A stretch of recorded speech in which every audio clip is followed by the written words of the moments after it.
एक ऐसी महिला जिसका एक नहीं 16 लोग उत्पीड़न करते हैं, उसको कष्ट पहुँचाए जाते हैं, उसको मानसिक, शारीरिक दोनों तरह से उत्पीड़ित किया जाता है, वो भी पंचायत के फैसले पर। कौन थी ये महिला जिसके साथ ये उत्पीड़न किया जा रहा था? और कौन थे ये समाज के लोग?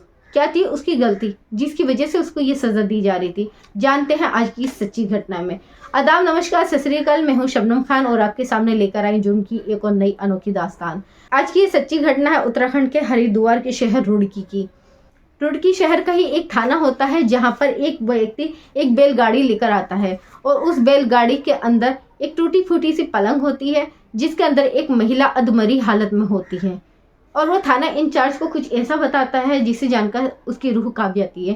थाना इंचार्ज तुरंत ही आईपीएस ऑफिसर को फ़ोन करता है और फ़ोन करने के बाद कहता है कि साहब, हमारे पास एक व्यक्ति आया है जो कि बैलगाड़ी लाया है। बैलगाड़ी में एक टूटी फूटी सी पलंग है, उस पर एक महिला अधमरी हालत में है और उसकी कहानी ऐसी है जिसे जानकर मैं बहुत परेशान हो गया हूँ। मेरी समझ में नहीं आ रहा है कि आखिर मुझे क्या करना चाहिए। आपसे मेरी हाथ जोड़कर विनती है कि आप यहाँ पर आ जाएं ताकि कुछ सुझाव दे सकें। आईपीएस ऑफिसर बोलते हैं, अगर उस महिला की हालत ज़्यादा गंभीर है तो पास के ही अस्पताल में उसे भर्ती कराओ और मैं तुरंत वहाँ पर पहुँचता हूँ। और देर ना करते हुए आईपीएस ऑफिसर अशोक रुड़की के थाने में पहुंच जाते हैं। लेकिन वो थाने के बाहर जब देखते हैं तो एक बैलगाड़ी खड़ी है। बैलगाड़ी के पास एक व्यक्ति है जिसकी उम्र लगभग 22 साल है। टूटी फूटी सी चप्पल पहना हुआ है, फटे पुराने कपड़े पहना हुआ है। बैलगाड़ी के अंदर एक पलंग है जिस पर एक महिला अधमरी हालत में है जिसकी उम्र लगभग 20 साल की होगी। आईपीएस ऑफिसर अशोक उस महिला की तरफ देखते हैं और फिर उस व्यक्ति से बोलते हैं कि ये महिला कौन है और क्या हुआ इसको। उसके बाद जो वो अपनी कहानी बताता है वो सुनकर आपकी भी रूह कांप जाएगी। वो व्यक्ति बताता, साहब, मैं गरीब नहीं, मैं बहुत गरीब इंसान हूँ।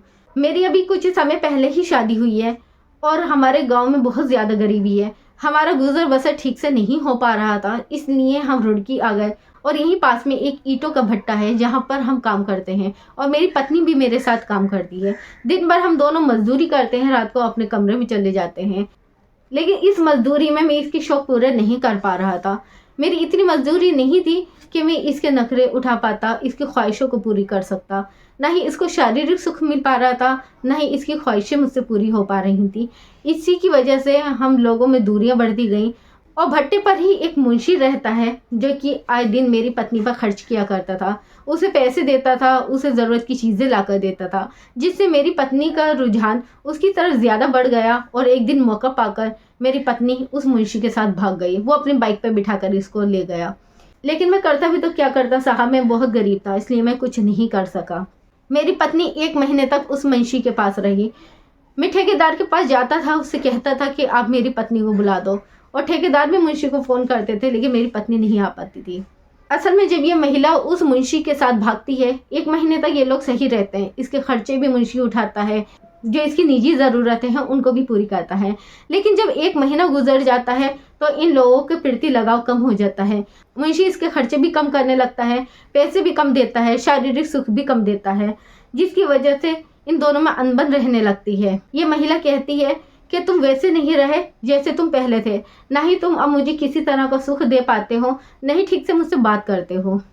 लेकिन वो नहीं जानती थी कि मुंशी सिर्फ अपनी हवस पूरी करना चाहता था, जो कि इसकी हो गई थी। इस मुंशी का उस महिला से अब दिल भर चुका था, क्योंकि ये उससे प्यार नहीं करता था, इसको तो सिर्फ अपनी हवस ही मिटानी थी। तभी महिला बोलती है कि इससे बेहतर तो मैं अपने पति के पास थी, तुम्हारे साथ आकर मुझे क्या मिला है। समाज की नज़रों में भी मैं बुरी हो गई हूँ और यहाँ भी मुझे कोई सुख नहीं मिल रहा। एक काम करो, मुझे मेरे पति के पास वापस पहुँचा दो। बस इतना ही कहना था कि मुंशी खुश हो गया। वो तो चाहता यही था कि इसको वापस मैं छोड़ाऊँ, क्योंकि उसके ऊपर ठेकेदार का भी दबाव पड़ रहा था इस महिला को वापस पहुँचाने के लिए। तभी अगले दिन मुंशी उस महिला को अपनी बाइक पर बिठाकर वापस ले आता है और भट्टे पर छोड़ देता है। लेकिन वो पति, जो कि बहुत ही शरीफ था, अपनी पत्नी से बहुत प्यार करता था, वो कुछ नहीं कहता और अपनी पत्नी को लेकर अपने गांव चला जाता है। लेकिन शायद इनकी बदकिस्मती इनका पीछा नहीं छोड़ रही थी। जैसे तैसे गांव में ये बात पता चल जाती है कि ये महिला एक मुंशी के साथ 1 महीने तक रहकर आई है और वो मुंशी भी किसी और जाति का है। ये बात जब आग की तरह गांव में फैलती है तो इस पर एक पंचायत हो जाती है, क्योंकि उस गांव में कानून को नहीं पंचायतों को माना जाता था।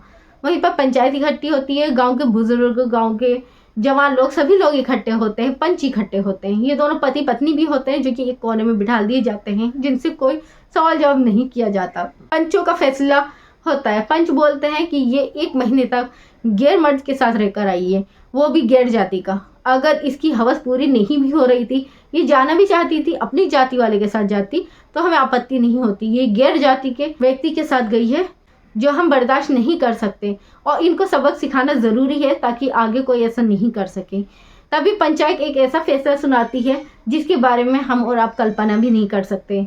वो पंच बोलते हैं कि इस गांव में जो भी मर्द हैं जो कि अपनी मर्दानगी पे फक्र करते हैं, वो निकल के बाहर आ जाएं।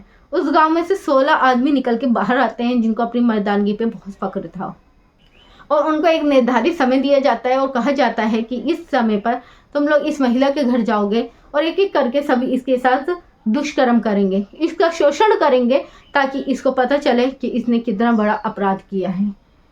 पति ये सब जानने के बाद बहुत टूट जाता है। उस पत्नी को भी बहुत ठेस पहुंचती है, लेकिन वो कुछ नहीं कर सकते थे क्योंकि ये पंचायत का फैसला था। साथ ही उनको ये भी बताया गया था अगर इसका किसी ने भी विरोध करा तो उसका हुक्का पानी भी बंद हो जाएगा। वो निर्धारित समय आता है। वो महिला का घर काफी टूटा फूटा सा मिट्टी का बना हुआ था। महिला कमरे में होती है, पति उसका बरामदे में यानी कि आंगन में होता है। वो 16 लोग उसके घर पहुंचते हैं, एक एक करके सभी उसके कमरे में जाते हैं, उसका शोषण करते हैं, निकलते हैं। पूरी रात ये कार्यक्रम चलता रहता है, लोग आते रहते हैं, जाते रहते हैं, और पति तिल तिल वहाँ बैठा मरता रहता है, लेकिन कुछ नहीं कर पाता क्योंकि वो पूरी तरह से बेबस होता है। इन 16 लोगों के शोषण से उस महिला की बहुत बुरी हालत हो गई थी। उसका मानसिक उत्पीड़न भी हो रहा था और शारीरिक उत्पीड़न भी हो रहा था, यहाँ तक कि उसके प्राइवेट पार्ट डैमेज हो गया था। तभी एंड में जब लोग आते हैं तो कानाफूसी करते हैं, हाँ शायद उसकी नफ्स तो चल रही है, नहीं ऐसा लग रहा है कि रुक गई है, शायद वो मर चुकी है।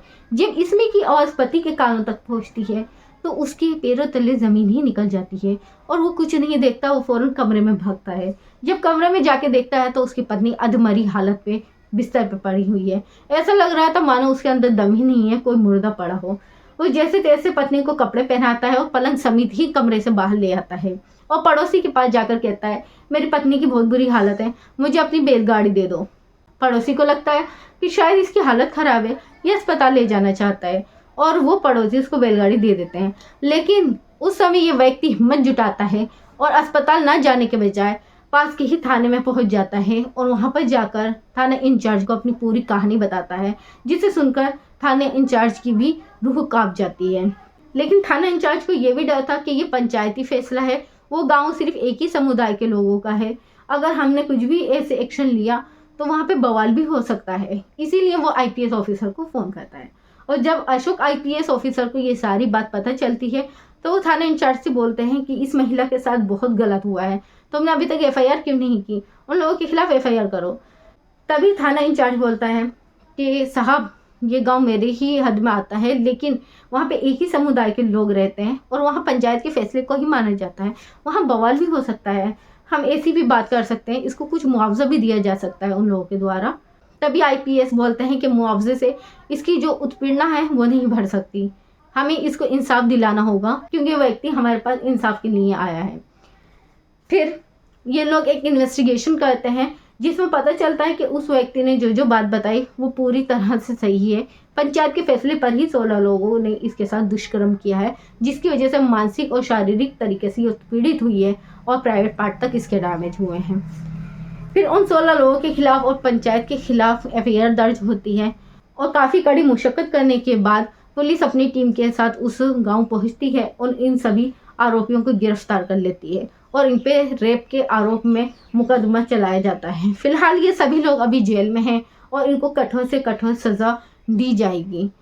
यहाँ पर हमारा मकसद आपको ठेस पहुँचाना नहीं है, हमारा मकसद सिर्फ इतना ही है ताकि आप लोगों को हम जागरूक कर सकें, और आपसे सिर्फ इतनी ही विनती करना चाहेंगे कि कहीं भी आप या आपके परिवार का कोई भी व्यक्ति काम करता है और आपके पास में और लोग काम कर रहे हैं तो कृपया करके उनकी दृष्टि को पहचानें कि उनका नज़रिया आपके लिए कैसा है, और कहीं भी आपको संदेह लगता है तो कृपया करके उनसे दूर रहें इससे पहले कि कुछ अनहोनी हो जाए। यहाँ पर हम सैल्यूट करना चाहेंगे उस पति को जिसने इतना सब होने पर भी अपनी पत्नी का साथ नहीं छोड़ा, बल्कि उसका आखिरी दम तक साथ निभाने का जो वादा किया था वो निभाया भी। यहाँ पर हम सैल्यूट करेंगे IPS ऑफिसर अशोक कुमार को, जिन्होंने इस युवक को इंसाफ दिलाने में कड़ी मुशक्कत की। फिर हाजिर होंगे आपके सामने जुर्म की एक और सच्ची घटना लेकर। जब तक कि आप अपने परिवार का ख्याल रखें, सुरक्षित रहें, और प्लीज़ वीडियो अच्छी लगे तो वीडियो को लाइक करके चैनल को सब्सक्राइब करें। धन्यवाद। जय हिंद।